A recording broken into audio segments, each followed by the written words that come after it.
This is Daily Blast Live. We're talking about what you're talking about. Real, honest, entertaining, live. DBL starts right now. 3, 2. Hello and welcome to Daily Blast Live. It's Monday, October 28th. I'm here with Brandon, Lindsay, and I'm Tori. Al has the day off. You know why? Why? He's mourning another Cleveland Browns loss. Is that right? Bada bing. Bada boom. All right. I like that transition. Good one. The most wanted man in the world was killed this weekend. The leader of ISIS, Abu Bakr al-Baghdadi, was targeted in a covert operation Saturday night. We're just learning that one of the key tips that led to the raid came from one of his own wives. The operation was named after this woman, Kayla Mueller, an American who died in Islamic State custody. Here's what the president said about the raid. He was whimpering, screaming, and crying.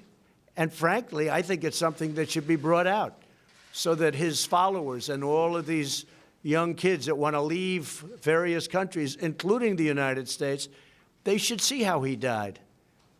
He didn't die a hero. He died a coward, crying, whimpering, screaming, and bringing 3 kids with him to die. A certain death. Wow. First off, just a major congratulations to the brave women and men in our armed forces and in the Kurdish armed forces for completely nailing this job. Just a big round of applause. I think you got to give credit where credit is due here. And this was a great military operation that worked, succeeded, and one of the worst people on the planet is gone. Yeah, 100% jackpot over is what the special operations commander radioed once the DNA was confirmed in match. Because, I mean, if you blow yourself up, you got to pick pieces up all over the place, but I don't want to go into that. Which you like just you did, said, this is, I kind of did. That's just because I'm into, like, Army and I'm into, like, CIA-type movies and TV shows. So when you have 8 helicopters, special ops soldiers, dogs, all that stuff involved, you know, that's the making of a Hollywood movie. So congratulations once again to our men and women of our special forces. Right. I think it was a win for the country altogether and a win for the president. I think that looking overall, ICE has caused so much heartache and chaos for all of us. And so he was very graphic, unlike Obama, in explaining what happened over there. But I think it was necessary to realize that these are not regular people. They've done too much harm to too many Americans and across the globe. And so we took this man down. It's a big win. I was okay with the graphic nature of that discussion, actually. Tori, I want to ask you, does this go down in terms of for his legacy? Because Obama had Bin Laden. Absolutely. He has. And he also has had Bin Laden's son killed. Correct. Well, September it was confirmed. So this is a win for the country, as you just said. I think we can all agree with that. Well, moving on to kind of a different statement. Is it okay to boo a sitting president? Trump was greeted with a jeering crowd at the World Series game last night. A little later, chants broke out. Take a look. Lock him up! Lock him up! Okay. Lock him up! Lock him up! Lock him up! Lock him up! Lock him up! So just for context, because we want to give context here, this is D.C., and I'm from there. We are like 98% Democratic. 4% of people voted for Trump. So what did you feel about this, Lindsay? Because I know it kind of rubbed you the wrong way, I think. And remember, you have an athlete here. I just think, and I know a lot of people feel take politics out of games and sports, but I think that to have a partisan crowd in that moment right after the country should be coming together when everybody just saw somebody who's no longer a threat to the United States go down, we should have maybe rejoiced in that moment and just take politics out of it. My take on it, and I don't want to be like, I don't want to go crazy on that. I just feel like baseball is as American as your First Amendment rights, and that's what they were expressing. And I think that's what happens when you start chants like lock her up. You're going to hear things come back to you. Yeah, it's all, I mean, it's full circle when it comes to this. And like you said, we want to try and keep as much politics out of sports, but it's in sports now. It's ingrained. I mean, you look at Shannon Sharp, who hosts the show Undisputed. Yeah, he tweeted out about the president. You know, it wasn't LeBron's, Steph Curry, Steve Kerr, the thing with China. Politics is now engraved in sports. So as a fan, if it's okay to boo the president of your organization, if it's okay to boo one of your star players, the president of the United States is also free game. I disagree, but she disagrees, and she looks good doing it. Let's find out what you guys think, DBL Nation. Write us in. This is a big topic on everyone's feeds, so we want to know what you think. We are tracking the wildfires burning in California. Kelly, what's going on? Tori, these wildfires are burning out of control right now. There's a new fire burning near the Getty Center Museum just outside of Los Angeles. I just checked, and local stations there are reporting that fire has already destroyed several homes. But the worst blaze is the Kincaid fire burning in wine country right now. Now that fire has already burned 85 square miles, and it keeps getting worse because of those Santa Ana winds. Tori, this story continues to develop. I'll keep you updated. Kelly, thank you. I know you will. Also, LeBron, just so you know, had to evacuate himself. And his family. And his family. So they were driving around trying to find, he tweeted, I'm trying to find a place to go. So we wish him and everyone well. You just stole my nugget. Yeah, I was going to talk I know about that nugget. LeBron. That's my nugget. That's everyone's. It's a free wow. nugget. Okay. It's a nugget. A gender reveal party in Iowa went horribly wrong on Saturday. A 56-year-old woman died at the house when she was hit by debris from an explosion that was part of the reveal. And this has a lot of us asking, have gender reveals gone too far? Like this one, a gender reveal explosion that, if you remember, ended up sparking a massively destructive wildfire in Arizona in 2017. I gotta be honest, keep it to yourselves and don't do a big thing. Am I wrong here? Well, Am I a party pooper? People are doing everything for the gram now. You know, they want to go on Instagram and make a scene. And I even threw an elaborate gender reveal for my sister where we just kind of popped these confetti balloons and they blew up. But now that I think about it, all of that is a lot. Like there was people hit with a baseball in the face, you know, that a bat hit that opened up. An alligator almost chopped somebody's arm off because they had it trying to pop something that showed the color of the baby. So like, how far is too far? Yeah. And what's the satisfaction on getting all the likes? You know, it's not I worth mean, it. I guess to people like us, we ask the question, how far is too far? I mean, death doesn't seem to concern a lot of people because we live in a one-up culture. If I see, Tori, that you jumped out of some sort of hot air balloon and then you had like I hate hot air balloons. I would jump out. I hate hot air balloons. and you had like a blue tail to reveal the gender of your baby, I'm going to see that, see how many likes you got, see how much engagement you got on social media, and I'm going to go, you know what? I'm going to outdo Tori. I know, but now don't when you someone think dies, right? And Tori, what you brought up, the don't Arizona care. wildfire that got caused from the gender reveal, 800 firefighters had to come out for that. That's I think, ridiculous. The damage was $8 million. Yeah. So, like, you know, you have to start to weigh your options. How much is too much? Can I be honest? I think it's peaked, the gender reveal thing. Like, Yeah, I it's think over. we're over. Yeah. I think it's over. Get a cake, show if it's blue or pink, cut it open. Just do a little And thing. just be happy you're having a baby. That's it. Yeah. That's it. All right, well, weight loss surgery, speaking of food, is usually seen as a last resort, but new recommendations from the American Academy of Pediatrics say more kids, including preteens, should be offered bariatric surgery for those that are severely obese. Now, the recommendation comes after a review of several studies which showed the treatment to be a safe option. Do we feel comfortable, I'm putting this out there for everyone, having 12-year-olds go in for this type of surgery, because they also have to do things after with strict restrictions on their food? And that scares me because I think that 12 or 13, however old, is very young. I know 2 adults that had gastric bypass. One unfortunately passed, Really? and the other one, Wow. you know, just dealt with a lot of complications following it, like losing too much weight. So putting that all on a 12-year-old seems like a little bit early to make that life decision. What if your 12-year-old's 500 pounds? I'm not even kidding. That's a real issue. So I agree with you on that one. It has to be an extreme case, I feel like, because I don't think people really understand it. I was reading comments online and people are like, it's easy, just go outside and exercise. Yeah, I Don't know. drink diet soda. It's a lot harder Thanks, than geniuses. that. It is a lot harder than that, and especially being on a 12-year-old. So if we're going to do it for a 12-year-old, or if we're going to do it for a kid, there has to be some sort of rehabilitation program set forth right after that, where that diet is constantly monitored. Your that's a exercise lot is for a constantly monitored. 12-year-old. And here's the thing, therapy. Because this is obesity is sort of some sort of addiction. Absolutely. People are saying. So if you're going to have some sort of therapy after, you're going to go to AA meetings after alcohol. You're going to go to a drug rehab after taking heroin or some sort of drug. Why not have some sort of rehabilitation therapy process put up for those kids to go forward and teach these kids that losing this weight, you didn't really lose it. You lost it through a special surgery. But now we have to keep you active Yeah. and eating the right Yeah. thing and educate you to But keep I'm you scared down. that those kids might blame their parents if something goes wrong when they turn 18 plus, right? If something goes wrong, they didn't get to make a decision as a 12-year-old, an adult decision for Well, themselves. that's interesting. One of our producers here says her brother was heavy, but then shot up in a growth spurt at 15. So if you waited long enough, perhaps it would have just, you don't know that it would not have been a growth spurt. I had a growth spurt also. You did? I'm tall, right? How tall are you? No, I really did. I had a growth spurt. I think like I was a little chubby probably until like 9th grade. Right. And then by 11th grade, I grew like 5 inches. Whoa. Which was, yeah, I was really short. That's you up to 5'1". Wait, stand up. Can I see how tall you are? Can you stand up? Let me see. You're giant. Oh my gosh, she's giant. Brandon, stand next to me. Yeah, let's see. No, but This is my growth spurt height, though. I Really, kind though. of agree with you because I went from around like 5'9", 5'10" to 6'3" over the course of like 6 to 8 months when I was in my junior year in high school. But I was always skinny. Yeah. But, you know, and you were saying, I know we got to wrap up, but you were saying something about the kids blaming the parents if something were to happen when you're 18. If you're 12 years old and you're up in that 280, 300 pounds, you don't need to be making any choices right now. The parent needs to step in. All right. And maybe even the government. Well, Kyle Baxter says, I think 12-year-olds have surgery for weight loss is way too soon. So DBL Nation, keep writing us in. We love hearing from you. Well, everyone is divided on this next topic. This is a hard-hitting topic, guys. When you go out to a restaurant and you order your meal, do you then share that plate with the other people at the table, or do you want to keep your food to yourself?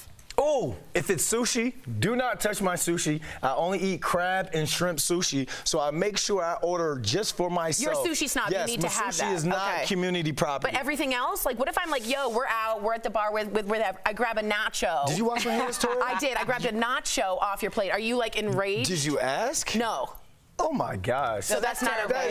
No, you can't. The reach over is the offensive part, Okay. right? Especially if it's a fork reach over. It's The like that- fork is inappropriate. Yeah, disrespectful. Like, Very And I disrespectful. ordered the exact amount that I would like to eat. So you don't like to share? Yeah, usually by the time I go out to dinner, I'm starving. Yeah, me I like too. I'm an eat lunch eater. super early. Yeah. Yeah, I'm an eater. Well, we went out and a friend of ours just said, hey, you done with that? And grabbed it and started eating it off the plate. The whole plate? The whole plate. Oh, they get unfollowed. Yeah. That friend gets unfollowed That on friend all gets- social media No, that's platforms. too harsh. Yeah. That's too harsh. All right, well, DVL is live and coming up. Lindsay talks with actor Zachary Momo about his role in the new follow-up to The Shining. He reveals what the legendary Stephen King really thinks about the scary sequel. And you, the viewer, are our fifth host. Is there a right way to tell a loved one that they need to lose weight? Experts say it can make things much worse, but do you agree? Your comments coming up next.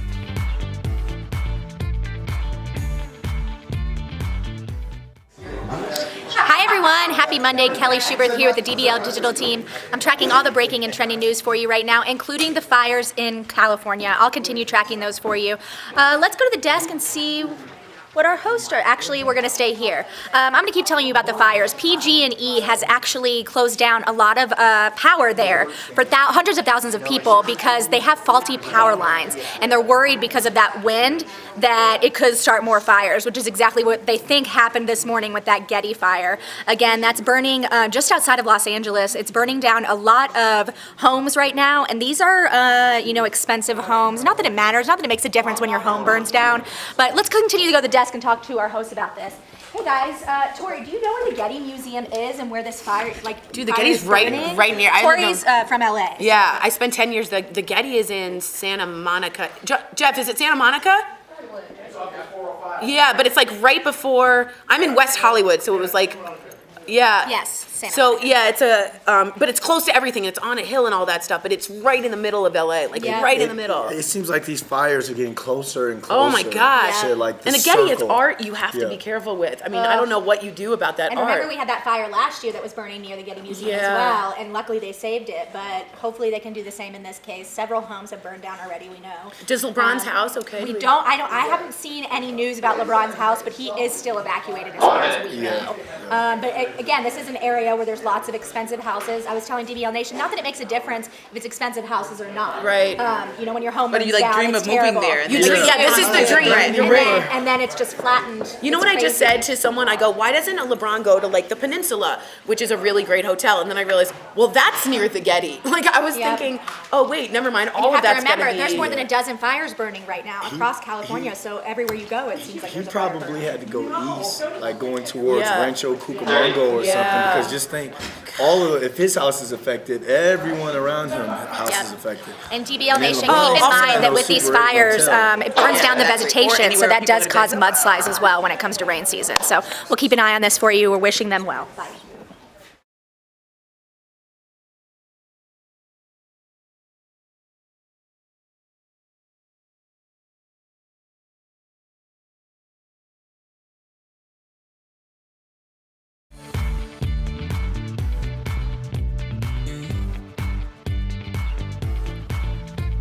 Welcome back to DBL. It's time for Fifth Host when we talk about what you're talking about. Weight can be a super touchy subject, especially if you're concerned about a loved one packing on the pounds. Do you dare say something? Well, experts say there's actually, quote, no benefit in voicing your concerns, and it actually can cause more weight gain. But most family and friends who speak up are just truly concerned. So, is it ever okay to tell a loved one, you gotta lose some weight? All right. Phyllis from Facebook says, never. Overweight people look in the mirror and know what size they are. Don't be judgy. They need a friend, not a critic. And I kind of agree with you because I don't think that you should just tell people, oh, you're looking chubby, you're looking fat. But I think that you should tell your friends, do you want to work out together? I have plenty of text groups that's like, let's do a challenge for 10 days. I think there's nice ways to get people active because I think that it comes from a place of caring about your friends and wanting them to be their healthiest self, which has nothing to do with weight. It has to do with health. That's good. Yeah, come work out with me. Like I would work out. You told me to come work out with you. I know. I want to get you to work out. Oh. I didn't take it No, rude, but I didn't know. Subliminal? No, I wanted just to And work I out haven't with been a fitting friend. on my skirt, so. All right, I don't want to get in between You're this not. right here. Stop it. Bridget, help me out. Bridget says, sure, if you care about them, this must be coming from someone who's already a whopper and trying to get everybody else on board. Push the plate back. Yeah, I said it. Whoa. Yeah, if you have one of those friends who are consistently talking about, oh, I need to lose weight, I need to lose weight, oh, I want to fit in this dress, I want to do this, and you see that friend kind of living an unhealthy lifestyle, I feel as though it's your friendly duty to say something to that person. Well, hey, you've been saying this, let's do something together, like you said, set some goals, and I'll help you with it. But just going to someone and being like, hey, you need to lose weight, you need to do that, there's going to be some sort of pushback. Yeah, I agree. And I think it's and it going might to come with negate. food feelings. Yeah. I've had friends who turn down the invite every single time. So then do you just stop? Yes. Yep. Okay. I'll tell you how I feel about this. Bobby from Facebook says, I think that I already know I'm fat. Thanks for noticing. Okay, fair Bobby, point. I totally get you. I was like, you should say something. And I thought, you know what, Tori, you got heavy. And if someone had looked at you and said, you've gained some weight, you really need to lose some weight, I don't think I would have reacted very well at all. So I have to be honest. I don't think you say something. But what were you telling And yourself? I might have eaten my feelings about that conversation. What about What were people you telling you telling you look yourself? great after you lose the weight? You like that, was right? fine. Yeah, that was great. You can always compliment. That's fine. But if someone looked at me and said, you've gained, you need to lose weight, that has to come from something within me. No, what were you telling yourself, though? When you were looking in the mirror, what would you tell yourself? That I had gained weight, but it needed to come from me to want to make myself healthy. It couldn't have come from Brandon's judginess. I would have gone eating some fries. But what if your friend tells you this, and you're the friend that's constantly like, oh, I want to order a whole pizza to myself. I want to order this. I don't want to work out, that sort of thing. And your friend is sitting here telling you, trying to give you that little kick. I'm being Tori, honest. I would make going. it would be awkward between me and that friend. It would be. It's just an awkward thing to say. So how long would you stay offended? That's the question. It's awkward from a long time. If someone told me I need to lose weight, it'd be a week. I don't feel like. I don't know. I just feel My like it'd great be very grandmother told my insulting. mom that recently. Well, family's different. My mom says it all the time. Whatever. Yeah. It's supposed to be motivation. All right. Well, it is, but sometimes it can backfire. DBL Nation, how do you guys feel? We need to know. Also, now I'm hungry. Coming up on DBL, an inside look at the new historical drama about Harriet Tubman's life. One of the stars of the film tells Lindsay Granger why it was so important to make this movie.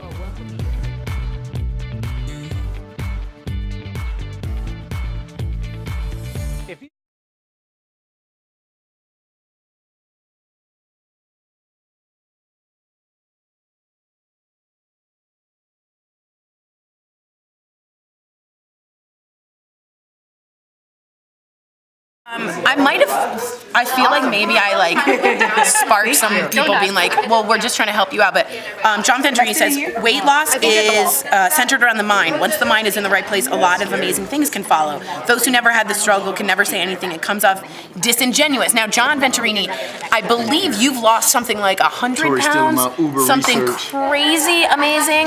And we want to give you a huge shout out because I recently lost weight and anything. What do you mean? What do you mean? Kelly told me to do the LeBron James thing. I know nothing about LeBron. Kelly told me to say the LeBron thing. I have an email from it. Oh, so you playing both sides? Jeff isn't usually here in the morning, and that's the way I like Playing it. both sides? Wait. She just came to me and was like, hey, I got another nugget for I'm you. the producer of this segment. So I'm the producer of the segment because I'm the one who writes the fire. So I gave Tori that nugget, and now I just gave Brandon the other nugget that I just found out. So you can go tell Jeff that. Which is that Arnold Schwarzenegger also evacuated from the Getty fire. But he'll be back. Hey, I gotta give the people their breaking news. I gotta keep the people updated. What's my nugget? But he'll be back. I have one for you. John Venturini says 151 pounds as of Saturday. Oh, really? John Venturini. So, John, You're can becoming John Venturini. I apologize for Sorry that. about that. Sorry John, about that. can you write in and can you kind of talk about the fifth host? Did you have any friends come to you and tell you, hey, That's a you good needed point. to lose weight? That's a great. Please What write made you in, do 'cause this? I would like, what made you do this? Yes. Thank you. Also, I really want some chicken nuggets. I want some chicken nuggets. Stand by, quiet on set.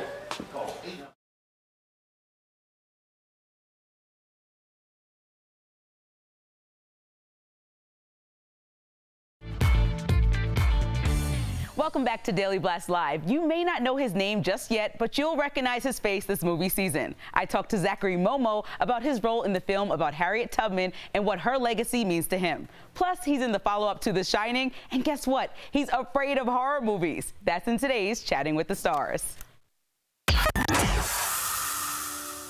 Zachary, welcome to DBL. We're so happy to have you on. You star in the upcoming biopic Harriet about abolitionist Harriet Tubman. You play her husband, John. Would you like to pick a new name to mark your freedom? Harriet Tubman. And why do you think now is a good time for this movie to be released? Well, I'm surprised to find out that there's still a lot of people that don't actually know who Harriet Tubman is. So many people in our history that could help us moving in our future. So Harriet Tubman is one of those trailblazers that I think everyone needs to know. For Harriet to do what she did, it had to mean more than just saving a whole bunch of people. I think the root of what Harriet was doing was love. I think in this day and age, where there's so much discord, so much separation in different aspects of life, this movie and being a part of this movie has given me almost that regeneration of what it means to truly love for your fellow person, your fellow folk, your sister, your brother, your friend, even your enemy. Right, agreed. What do you think about the production of the $20 bill with Harriet Tubman's face on it getting delayed for 6 years? 6 years? See, I didn't even know that. See, that's the first time I'm hearing that it's getting delayed for 6 years. I think it should have happened yesterday. It should have happened a year ago. It should have happened the moment they put whoever else they put on the dollar bill. You know, I think it's something that's worth putting now, not just for awareness sake, but also as a tribute to an American hero and a black hero. You're also in Dr. Sleep, the sequel to The Shining, which has a huge cult following. I mean, who can forget Jack Nicholson's iconic scenes? Do you feel any pressure to live up to that movie with this one? No, I think Stephen King is really giving us the good thumbs up with this one. I feel like it's different. I think it plays some homage, obviously, to Kubrick, but most importantly, it stays with Stephen King's book.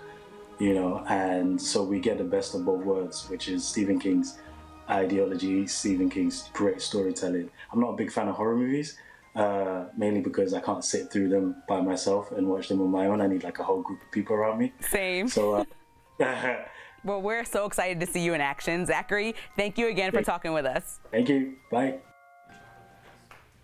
Listen, I can't wait to see Harriet, but I'm too scared to see Dr. Sleep. We'll be right back.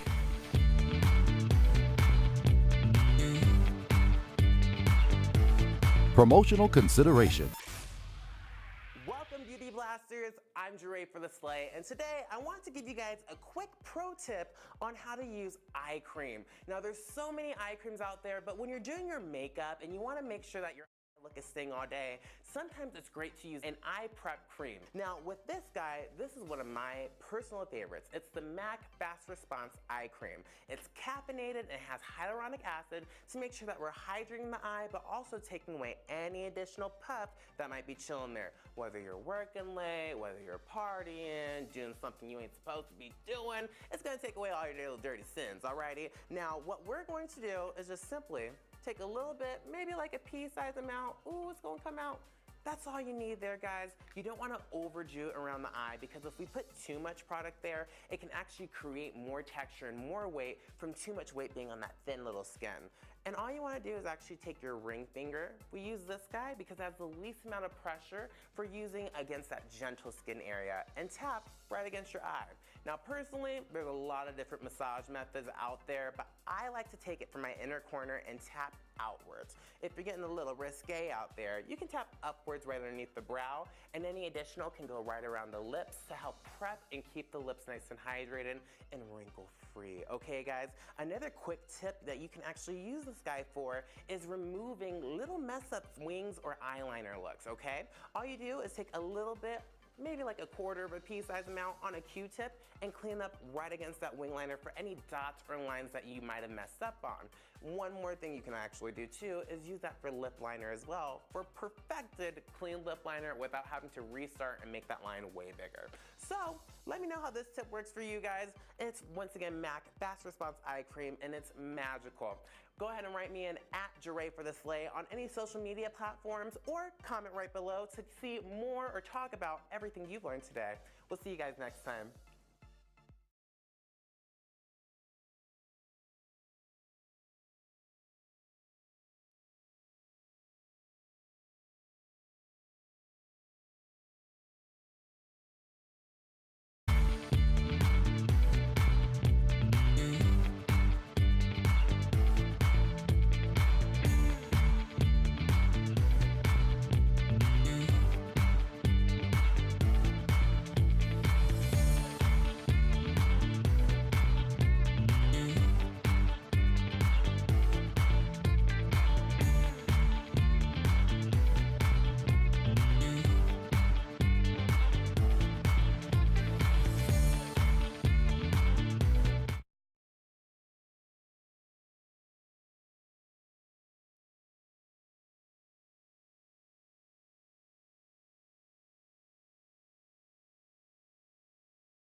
The internet has found its newest obsession. Meet Cinderblock, an 8-year-old cat trying to shed some extra pounds. The vet hospital walks her on underwater treadmills. No matter how much she protests, they do say that Cinderblock is making some progress. And will be healthier than ever. I am Cinderblock. That is my spirit animal. How is she only doing, how is she only doing one? Because she's doing the minimum amount. That's what we who eat our feelings do. This is what happens. I missed the morning meeting, but was there like some sort of obesity theme for today's That's interesting. show? Like we did a lot of obesity things. Even the cat. Even the cat. Well, a lot of pets are overweight, actually. A lot of pets. And I do want to give a shout out really quick to John Venturini. As of Saturday, he's lost 151 Wow. pounds. Good John. I'm so proud of you. He and Kimberly are on a weight loss journey. I am inspired by you guys. Keep going, guys. I know you can do it. I'm so, so proud. We'll see you same time, same place. Tomorrow, we're all facing uphill battles, so be good to each other. Bye, guys.